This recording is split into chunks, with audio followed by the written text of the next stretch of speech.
Pessoal, bom dia, tudo bem? Dando continuidade à nossa aula de farmacologia da neurotransmissão, agora eu vou falar para vocês de ansiolíticos, mais especificamente os benzodiazepínicos.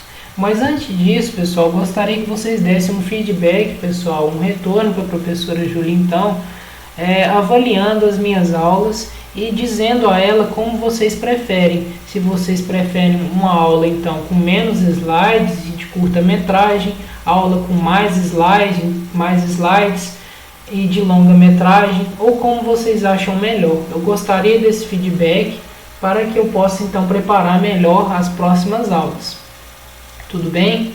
Então, pessoal, falando para vocês agora dos benzodiazepínicos. Os benzodiazepínicos, pessoal, a sua classificação primária, ou seja, o seu uso primário, foi dado como sedativos e hipnóticos e não ansiolíticos. Apesar do nome aqui estar ansiolíticos, eles foram em uso primário, então, empregados como sedativos e hipnóticos. No entanto, eles também têm ações ansiolíticas, ou seja, eles controlam a ansiedade das pessoas por uma ação aguda de curto prazo, então. E como que esses benzodiazepínicos, esses fármacos atuam? Bom, como explicado para vocês no início da aula de farmacologia da neurotransmissão, quando eu falei para vocês da neurotransmissão GABAérgica, ou seja, do ácido gama-aminobutírico, mais simplificadamente falando GABA, ele atua em receptores GABA-A, que são canais ionotrópicos, ou seja, são canais de cloreto.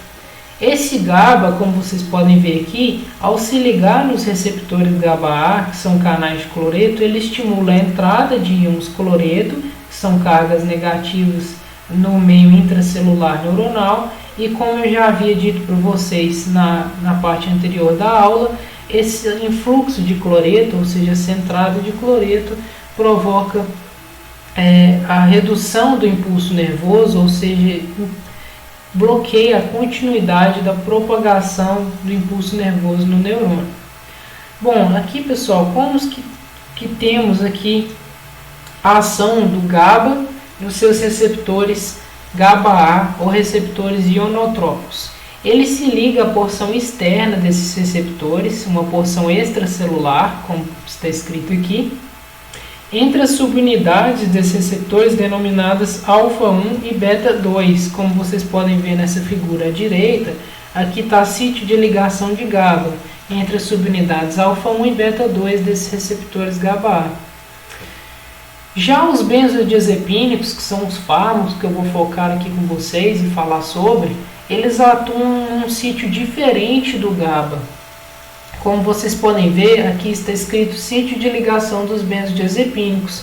Eles se ligam entre subunidades gama-2 e alfa-1, diferentemente de alfa-1 e beta-2, como se ligava o GABA.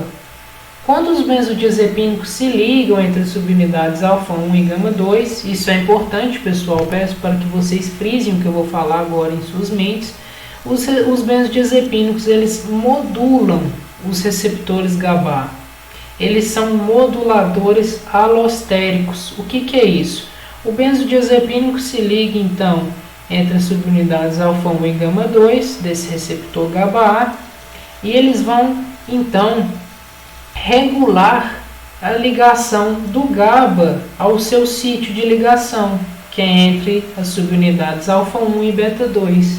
Regulando a ligação de GABA, eles regulam então o influxo de cloreto pelos receptores GABA de um modo indireto. Então, ao se ligar os benzodiazepínicos, eles provocam uma modificação da conformação dos receptores GABA, que facilita a ligação do GABA ao seu sítio de ligação aqui. Uma curiosidade, pessoal, é que o álcool, o etanol, como vocês podem ver aqui, também atua nesses receptores GABA, se ligando aqui numa subunidade diferente do GABA e dos benzodiazepínicos, assim como outros fármacos também atuam nesses receptores GABA, como o zolpidem, flumazenil. Aqui temos os barbitúricos, que são antiepiléticos, Quaalude e anestésicos em geral, como isoflurana, etomidato. e cada um então vai atuar de uma maneira diferente nesse mesmo receptor. Então, novamente, pessoal, vou resumir aqui para vocês. Aqui temos os receptores GABA-A, que são receptores que consistem em canais ionotrópicos, que ao se ligarem ao GABA, no caso o GABA se ligar aqui então no seu sítio de ligação, vai promover o influxo de cloreto. Isso provoca a não despolarização do neurônio, ou seja, o neurônio se repolariza ou se hiperpolariza, não propagando impulso nervoso nele, com essa entrada de cloreto.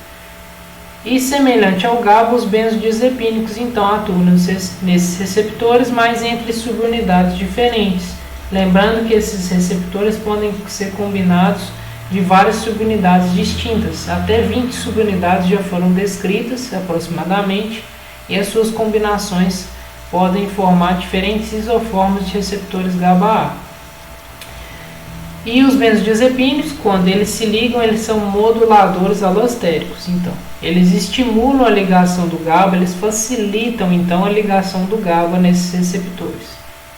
E aqui, pessoal, resumindo para vocês, alguns compostos benzodiazepínicos famosos que vocês já devem ter visto vendidos em farmácia, como alprazolam, com o nome Frontal, clonazepam, de nome Rivotril, diazepam, com o nome de Valium, lorazepam, como Lorax, midazolam, com o nome Dormonide. Mas existem vários outros benzodiazepínicos, pessoal.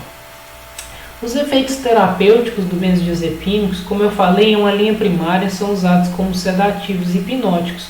No entanto, como vocês podem ver aqui, o alprazolam ele já é utilizado para controle da ansiedade, para o controle da agorafobia, que é o medo de ficar sozinho, que muitas vezes está relacionado à crise do pânico ou transtorno do pânico. O clonazepam também controla sentimentos de ansiedade, controla então o comportamento de ansiedade.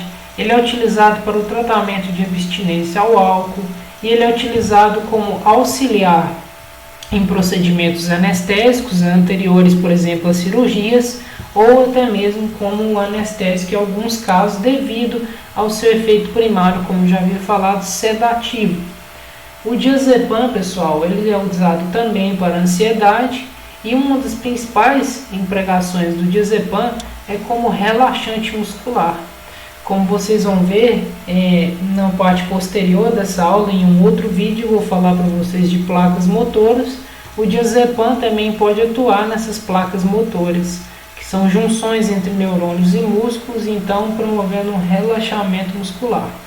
Atua também como pré-anestésico. O lorazepam, da mesma forma, controle de ansiedade, pré-anestésico. E aqui o midazolam também já foi utilizado como anestésico. Efeitos colaterais que muitas vezes podem ser usados como efeitos terapêuticos para algumas pessoas, pessoal, são a sedação e a sonolência, ou seja, muitas pessoas utilizam esses medicamentos até mesmo para dormir, mas alguns livros e alguns autores consideram a sedação e sonolência atualmente como um efeito colateral e não efeito terapêutico. Mas, como eu disse, uma linha primária de ação desses medicamentos são classificados como sedativos e hipnóticos. Efeitos colaterais aqui, por exemplo, do clonazepam é cefaleia, fadiga, que é aquela sensação de cansaço, insônia, muitas vezes como efeito rebote. Apesar de causar sono, muitas vezes esses medicamentos a longo prazo eles podem induzir insônia. Como isso acontece? Com o tempo, pessoal, como vocês podem ver aqui, um dos efeitos colaterais que eu coloquei para o lorazepam é tolerância. Então a pessoa ela desenvolve tolerância a esses benzodiazepínicos.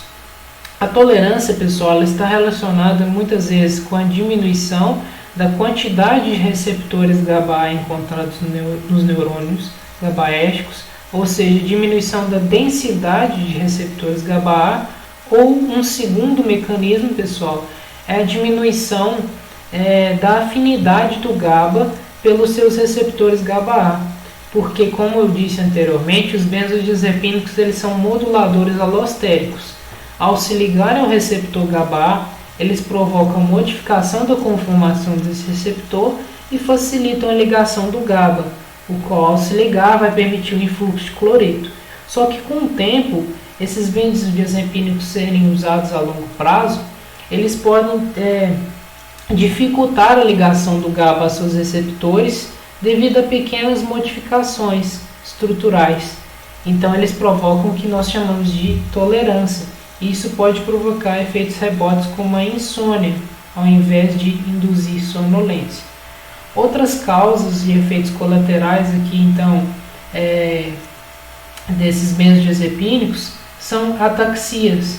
Ataxias são movimentos musculares descoordenados, em que a pessoa, por exemplo, caminha de uma maneira descoordenada, ela dá um passo em falso, ou outros processos relacionados a esses benzodiazepínicos que atuam como relaxantes musculares. De outros efeitos colaterais temos tontura, tremor e até mesmo uma depressão do sistema nervoso central, e a pessoa pode se tornar até mesmo deprimida com o uso de longo prazo, porque esses benzodiazepínicos, ao atuar em receptores GABA, eles diminuem então a geração de potenciais de ação, nos neurônios, então diminui as atividades elétricas neuronais. O que acontece, pessoal? Todos esses efeitos colaterais e terapêuticos são compartilhados entre os diferentes compostos benzodiazepínicos. No entanto, existem uns benzodiazepínicos que provocam mais uns efeitos do que outros, mas de um modo geral, todos têm essas ações, esses efeitos. E, pessoal, é isso em relação aos benzodiazepínicos que eu gostaria de falar para vocês. Obrigado a todos. Bom dia.